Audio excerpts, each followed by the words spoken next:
The ninth World Water Forum opened Monday in Dakar, the Senegalese capital, under the theme Water Security for Peace and Development. Scheduled for 6 days, the forum is being held for the first time in a country in sub-Saharan Africa.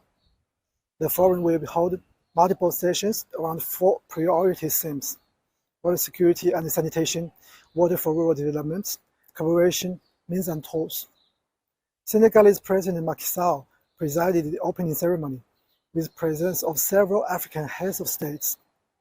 Officials of international institutions, decision-makers, and academics also participated in the forum. In his speech, the Senegalese president strongly insisted on the importance of water conservation, hoping that the issue remains at the heart of the international agenda.